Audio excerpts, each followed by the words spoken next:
Assalamualaikum warahmatullahi wabarakatuh. Perkenalkan, nama saya Ramli dari Teknik Mesin 2019A. Terima kasih untuk rekan-rekan dan terutama untuk Bapak Oscar ya. Di sini saya kesempatan untuk sharingnya mengenai aktuator. Sebenarnya aktuator itu apa sih ya gitu ya? Pasti banyak mempertanyakan gitu. Aktuator ini merupakan sebuah peralatan mekanis maupun elektrik dan juga menggerakkan atau mengontrol sebuah mekanis atau sistem. Jadi aktuator ini bakalan diaktifkan oleh lengan mekanik yang biasanya digerakkan oleh motor listrik dan juga bakalan dikendalikan otomatis gitu ya, diprogram. Di antaranya ada microcontroller. Jadi pada sistem pengendalian ini kebanyakan sinyal kontrolnya itu lebih sedikit gitu, tidak cukup kuat dayanya untuk mendrive plan sehingga diperlukan aktuator. Nah, seperti itu, teman-teman. Nah, juga aktuator ini ada juga fungsinya, terus pengendalian dan juga kualifikasi. Nah, jadi berdasarkan yang dihasilkan untuk saya akan menjelaskan yaitu fungsi dari aktuator. Nah, aktuator ini juga merupakan aktuator yang mempunyai prinsip kerja. Jadi ada aktuator listrik. Jadi aktuator listrik ini yaitu sama mempunyai prinsip kerja. Prinsip apa? Prinsip kerja mekanik tentunya. Ya, jadi prinsip kerja mengubah sinyal listrik menjadi gerakan mekanik. Terus juga ada komponen penguat dari konversi daya. Terus juga ada menguat sinyal kontrol. Nah, sinyal kontrol baru dari daya yang besar dan juga sesuai dengan daya yang dibutuhkan pada sistem. Jadi kemudian dari aktuator itu sendiri, nah aktuator ini diklasifikasikan ke dalam beberapa jenis.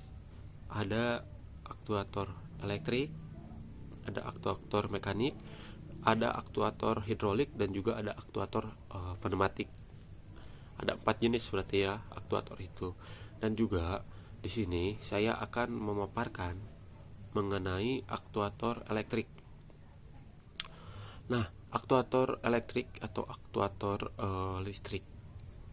Jadi merupakan aktuator yang mempunyai prinsip kerja mengubah sinyal. Jadi sinyal elektrik menjadi gerakan mekanik. Pada prinsip aktuator ini merupakan listrik pada aktuator sehingga mempunyai coil. Ya, coil itu yaitu coil penggerak di mana ketika coil mendapat suplai pada tegangan, maka coil ini akan berubah menjadi medan magnet. Jadi medan magnet ini juga yang akan menimbulkan energi listrik, yaitu untuk dirubah menjadi gerak mekanis gitu ya. Nah, pada gerakan mekanis. Terus juga ada selanjutnya jadi jenis-jenis, yaitu aktuator listrik. Yang pertama ada solenoid ya. Solenoid ini merupakan valve. Valve itu sejenis katup gitu. Valve ini katup gitu ya. Jadi solenoid ini merupakan katup gitu. Valve yang dikendalikan oleh arus listrik baik maupun AC dan juga DC gitu. Nah, jadi melampaui kumparan solenoid, biasanya solenoid valve ini merupakan elemen kontrol yang paling sering digunakan pada sistem fluida ya. Jadi solenoid valve ini juga merupakan katup listrik yang mempunyai coil atau penggeraknya, yang dimana ketika coil mendapat suplai tegangan, maka medan magnet ini sehingga menggerakkan piston pada pada bagian dalamnya.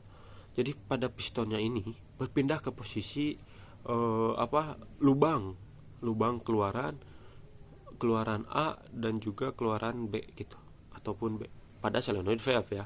Jadi katupnya itu jadi akan keluar udara gitu yang berasal dari P ataupun suplai gitu. Jadi pada umumnya solenoid valve ini juga mempunyai tegangan kerja pada 100 maupun 200 VAC gitu. Jadi namun ada juga pada yang mempunyai tegangan kerja pada DC gitu ya. Jadi pada dasarkan model solenoid valve ini juga dapat dibedakan menjadi dua, yaitu ada solenoid five single coil atau satu kumparan, dan juga ada solenoid double coil gitu, jadi dua kumparan. Nah pada ini juga tetapi mempunyai cara kerja yang sama. Jadi kemudian pada motor DC dan juga motor DC ini merupakan suatu mesin yang berfungsi mengubah tenaga listrik arus kepada gerak energi mekanik. Jadi prinsip kerja motor ini juga ada arus DC gitu ya, medan DC yang mengalir pada belitan medan yang menghasilkan juga medan magnet seperti itu. Nah, jadi pada rotor pada medan DC ini, kedua juga belitan pada jangkarnya ini ada daya alur listriknya. Jadi maka pada belitan ini juga akan timbul gaya magnet yang selanjutnya menimbulkan torsi gitu ya. Terus juga jika torsi awalnya ini dihasilkan lebih besar dari torsi sebelumnya atau torsi bebannya, maka jangkar dan juga berputar pada motor servo gitu. Nah, akan berputar. Terus juga ada motor servo. Jadi motor servo ini juga adalah sistem close loop gitu. Ya, close loop. Jadi sistem tersebut ini juga dikendalikan akselerasinya dengan kecepatan pada sebuah motor ya. Jadi listrik ini juga bakalan akurat gitu pada prinsip kerjanya pada motor servo ini. Jadi pada motor servonya ini juga dikendalikan dengan sinyal PWM dari encoder dan juga potentiometer. Jadi lebar sinyalnya itu yang diberikan pada pada motor servo ini menentukan posisi sudut putaran dari poros motor servo tersebut. Jadi sebagian contoh ada lebar sinyal dengan ukuran atau dengan waktu dengan waktu 1,5 ms ya. Ms itu milsecond. Akan berputar porosnya ketika servo ke posisi sudut 90 derajat.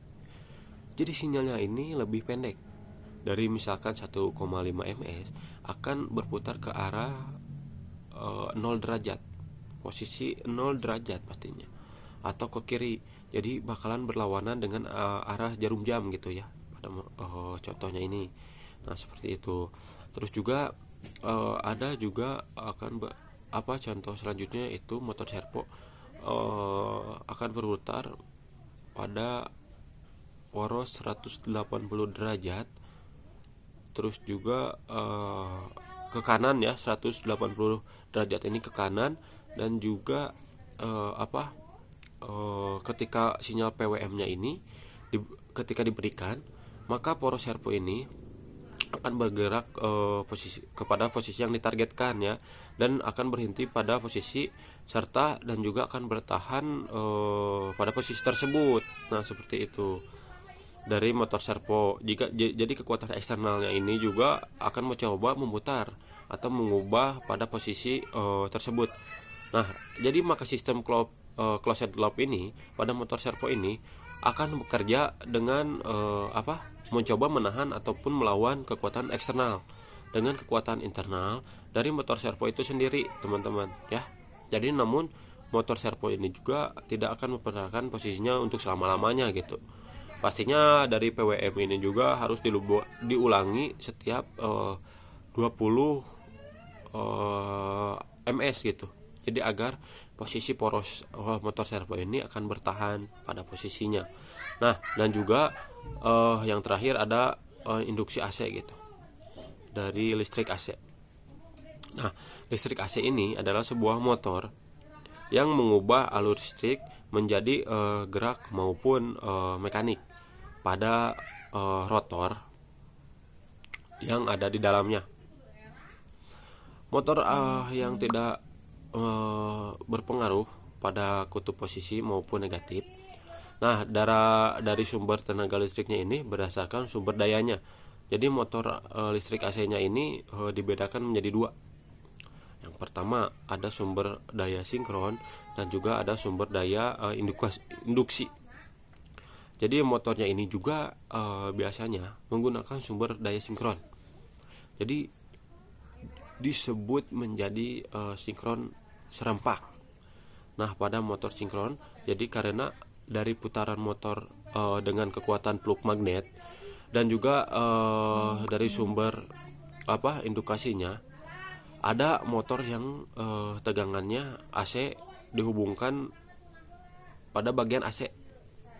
Jadi terdiri dari kumpulan atau batang konduktor yang dililiti kawat gitu ya. Dari kumparan tersebut pastinya akan yang statis gitu ya, yang diam, intinya pokoknya diam gitu.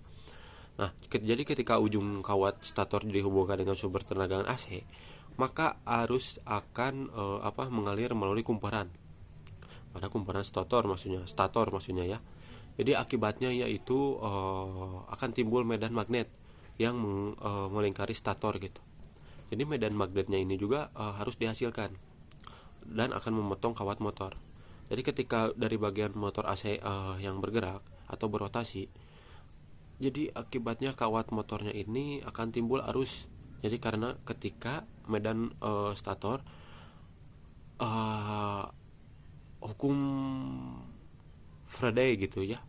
Jadi arus yang akan ditimbulkannya ini akan menghasilkan medan magnet pada rotor gitu.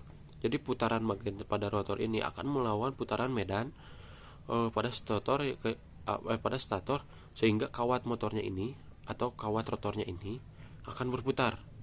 Jadi perbedaannya ini juga kecepatan putaran pada medan magnetnya ini akan slip gitu ya. Jadi dari medan magnetnya itu atau daripada medan magnet rotor ini dinamakan slip gitu. Nah, itu pada